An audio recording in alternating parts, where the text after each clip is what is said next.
It's been 1 year since the release of the PlayStation 5, and while they're basically impossible to get, I actually have one here in my apartment. So 1 year later, is the PlayStation 5 still worth fighting over? So 1 year in since putting this in my entertainment console, has the design just gotten a little old to me? Not at all. I love the design of the PS5. I actually even like how big it is. It's gigantic. Like, it's probably too big. But I think because of the size, with the fins, the white and black color scheme, I think it looks really good. Although I don't like, the disc tray little bump thing. Outside of that, this is a really good looking console wherever you put it. Let's also talk about the fact that it's a year-old console.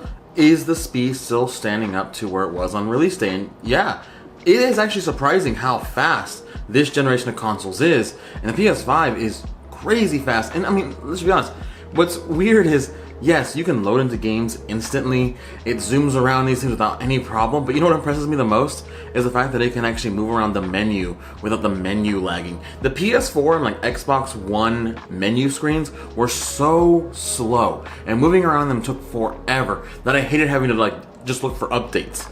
But now it's so smooth that it's actually kind of weird to think about a slow menu as being one of the worst things about the last generation of consoles. And the DualShock 5 might be the best controller in the market right now. While I personally like the feel of the Xbox One controllers more, the speakers, the touchpad, and the adaptive triggers kind of make this controller next level. Like the adaptive triggers alone, take everything else out, that alone makes this controller amazing. So while I still prefer the feel of the Xbox, I have to admit the DualShock 5 might literally be the best controller that's ever been made. It is almost perfect. But let's get into the meat of what this video is really about, and that is, why would you buy a game console for any other reason than to play video games, right?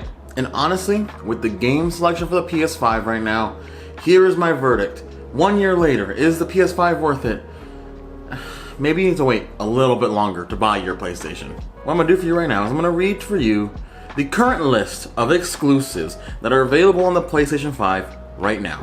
We have Astro's Playroom, Demon's Souls, Destruction All-Stars, Death Stranding Director's Cut, Deathloop, which is also on the PC, Final Fantasy VII Remake Integrate, Godfall, also on the PS4, Kena, Bridge of Spirits, also on the PS4, Marvel Spider-Man's Miles Morales, also on the PS4, Ratchet & Clank's Rift Apart, Returnal, and Sackboy: A Big Adventure, also available on the PS4. When honestly half of your exclusives are playable on your previous gen console, it doesn't really make me feel like I need to go out of my way to get your next gen console. And it's not like we have a boatload of exclusives around the corner that we have to buy the PS5 in anticipation for. Yeah, Horizon Forbidden West comes out in February, that's pretty soon.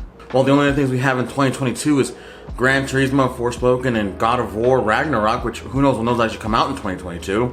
Further past that, we have Wolverine, Spider-Man 2, and Knights of the Republic coming out who knows when. While the PS5 is an amazing console, and it is worth every single penny they're charging for it, the game selection is just not there yet. While Ratchet & Clank is a great platformer, Demon's Souls is an almost perfect remake, and Miles Morales is an absolute must-play, none of these games are really console carriers. I mean, people bought the Nintendo Switch back in the day for Breath of the Wild because that's a console carrier.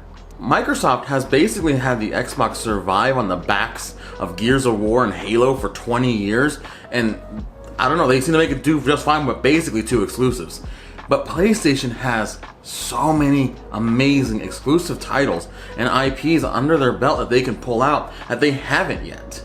And this is why I have to say that while the PS5 is an almost perfect console, I just can't say that it's worth it yet because the games just aren't out there yet.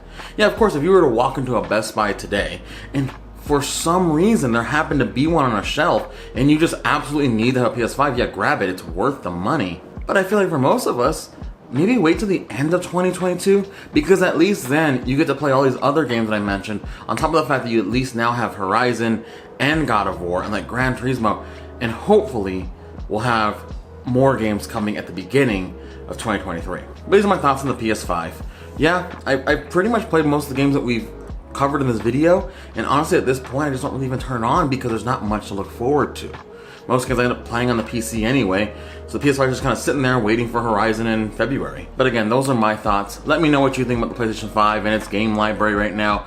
Let me know, did you go with the PS5? Did you get an Xbox Series X? You waiting still to see which one's better for you? Anything else you want me to cover? Let me know in the comments, and I'll see you with whatever video comes out next.